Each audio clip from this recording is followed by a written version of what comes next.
plein de musiques. On croise Manu Dibango, par exemple, et on croise aussi Ferré Cola. Ferré Cola, c'est un artiste de rumba, notamment congolais, qui est cité dans le livre, qui a un succès considérable. Il a déjà fait un double Adidas Arena à guichet fermé à Paris. Et vous travaillez avec lui sur ses textes.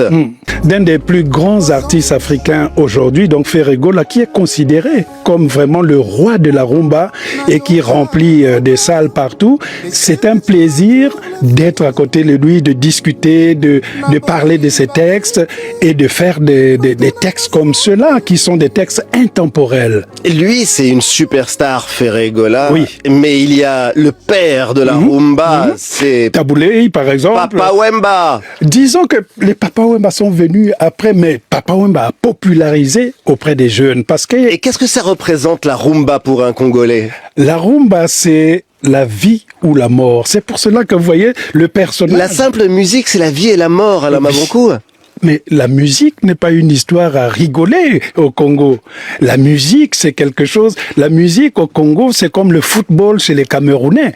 C'est-à-dire que les gens peuvent s'empoigner pour acheter des gants pour aller faire un combat. Et vous voyez bien... Et Samuel Eto'o aimerait être président du Cameroun un jour si Paul Biya quitte le pouvoir. Peut-être. Peut-être, ça arrivera. Pour expliquer c'était comment, moi, musée en train d'ingérer l'artiste et musicien congolais devant Gauthier Mascotte. Vidéo cette vidéo là, moi qui est venu me voir, et du coup moi j'étais là juste pour vérifier. Est-ce que vous saluez l'image un jour? Ngai naza producteur na batamaboma et il y a un musicien ayemba na maison mère oyo ngai pe na participer na sombela ye billet nazoba bien na tali caméra na somba billet à faire na foutela hôtel na backing na ibis na foot na sala ba facture nyonso voilà toyoki oyo pesa na mbonga pose nyonso na mbonga pose alors ngai na mais phase à la redevable na makamunini yozo lingaza la juste ce qui mutatuni boni we ransobi ah papa ça bien c'est tout. Toloba news Isaac les cerveaux bleus, les professeurs na bango nyonso. Donc on appelle ça en gros, bango bazara na détail. Mo grosso yeyo. Mo benga bango bazara ba coopérant, ba complexé. Ici c'est l'analyse sans complexe, parole sans filtre. Et bien les bazaki sur place, l'analyse a aidé. Mo bazaki sur place na concert à le roi de la forêt. Mais zanga yelo reposer parce que le côté zaki mais va dévier le côté. Ici c'est parole sans filtre, donc la parole sans filtre. Gauthier Mascotte, ma comprendre raté. Chacun doit respecter son domaine. Chacun doit être fier de son domaine. Il y a un domaine où il y a un sarabisio que tu es la rayo. En tant que producteur, tu es fier de toi-même. Vous êtes fier na yo moko na domaine en tant que producteur. Vous êtes producteur, tout ça comme tu vas t'indiquer chakal. Vous êtes producteur, tout ça fanatique ou bien tu peux être fanatique en étant producteur, tu peux être fanatique. Vous êtes producteur, tout ça porte-parole, il y a personne. Parce que maman sur les gens à Sankara. Mais nous on est un patron. Est-ce que patron à cause de la porte-parole la musicien parce que producteur c'est au-delà de la patron et la musicien. Ba musicien va la produit na yo. Yo zo produit au bango. Si ko yo na domaine na yo. Tu te sens fier parce que tu critiques faire tout le temps, je comprends pas na baraté.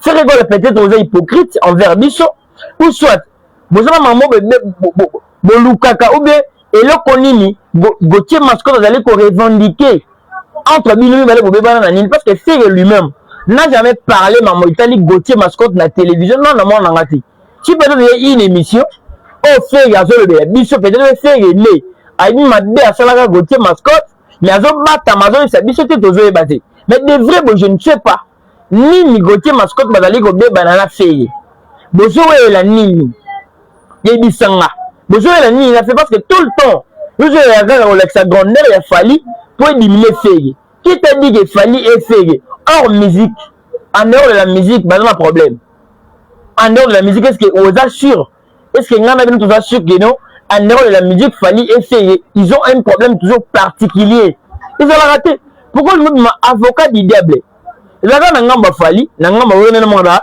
ba producteur na ba mécène bakomaka baporter parole na bango Gauthier Mascotte makambo ozali kozala nayebi te ozolinga oinstaurer nini parce que age oyo ya Werason eza age ya polémique te moto oyo Werason asala ne polémique ezalaka papa chéri et puis polémique ya Wera na papa chéri c'est Wera qui était profiteur Werason c'est un profiteur moto aprofitaka te parce que de vrai boye Wera kosala polémique na papa chéri te na nzembo nini Werason aleki na télévision aleki na plateau na Popol Mpasula Werason bakeno ye pas azalaka animateur mais tout tali Fally Ipupa c'est un polyvalent Ferregola c'est un polyvalent Fally il y a des cris au Fally à Bouaka et ça la succès Fally maye moko bloqué ye moko na ba cri ya kala pe na ba générique ya Fally est victime et na ba cri pe ya Fally o ebinisaka bato Ferregola yemba bizorbi Ferregola yemba mwambui na ba générique pe ya kala fege fege pe animaka ba cri ça la succès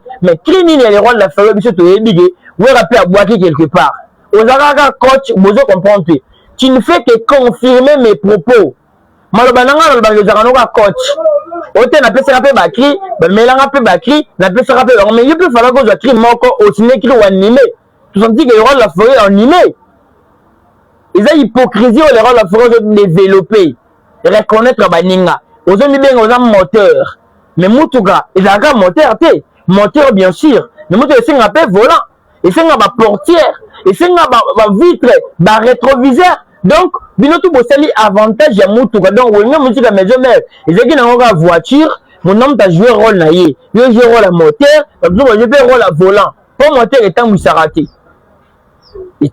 raté donc le rôle forêt yo profita guerre na papa chéri ok devrait dans nzembote muteleke mission moulima 1 heure de temps au tout tolo na ba générique nous beko le moment musique na yo quand on vous dit que le roi de la forêt c'est l'unique artiste et musicien qui profite de la collectivité. Donc, on prend raté. Mais Gauthier Mascotte, matin, midi, soir. Au moins que tu critiques à faire, tu as fait, tu critiques dans ma casse. Tu vas faire à Pamba. Ferregola, la dernière sortie médiatique à Ferregola. Ils attendent qu'il y ait un stade de martyrs à Betty, à Lobby, à Robert dans des jours. Je vous avais dit ici que non, et bien là, parce que bah dit que non, ils ont devant au Baxa. Net bah spirituel c'est bah aussi belaté parce que bah mécaniquement que c'est maraté. Bah warrior bah aussi belaté parce que bah bête image de la raté. Bah wenge même bah c'est belaté mais wenge dans son bah aussi belaté parce que depuis wenge là wenge mon tabette en 2 jours à la raté.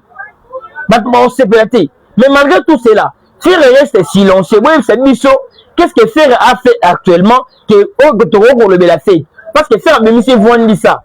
Abimisi biloko asali ba émission mais la toute dernière sortie médiatique à Ferregola et ça message la personne qui stade des martyrs depuis ces jours-là Ferre na le bisu boité mais chaque jour c'est le nom de Ferregola na so des producteurs est-ce que on a fierté dans la producteur au producteur au bien mundi bonjour à concert oyate bobé bana dans la production dans la production ko tout la toloté en tant que producteur de ton mona qui passe à la mort on a debout à de fin éviter pour défendre Fally.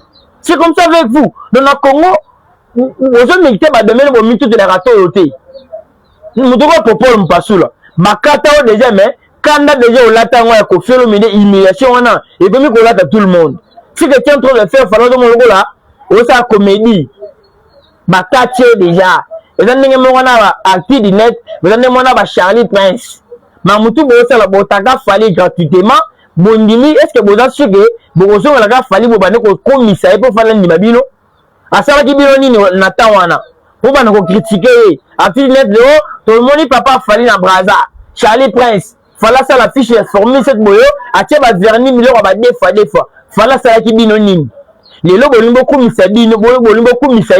Pour c'est les bino ni. Et surtout d'après vous, la meilleure façon de concours Mita Fally, c'est de critiquer adversaire valable. Direct qu'il a fallu se faire. Donc critiquer pour faire le comme si nous sommes en bon terme. Non plus. Ils ont comédie. Vous dites, bah, c'est un peu tout à l'heure, nous devons Gauthier Mascotte. Il y a à la base, il y a conflit. Oh, peut-être qu'il y a une diabolisation, musique qui nous parce que les autres produits, il y a maman métallique famille à battre. Nous devons mais la famille à battre. Côté dans le studio, foutu, dans la producteur, au producteur à Malunga. Producteur, au côté de la situation, mais bien, moi, ils ont un mon côté. Disons, moi, je sais que musique qui nous un avantage. Chose à producteur à Malunga. Vous êtes comédien. Tout le monde est bien, vous savez, le kala, vous êtes patron, le gars, chaque jour. yo za patron ko les gars fait mais le ba comment fait de 10 000 fois dans mois mais fait na lobaté qui est patron botika comédie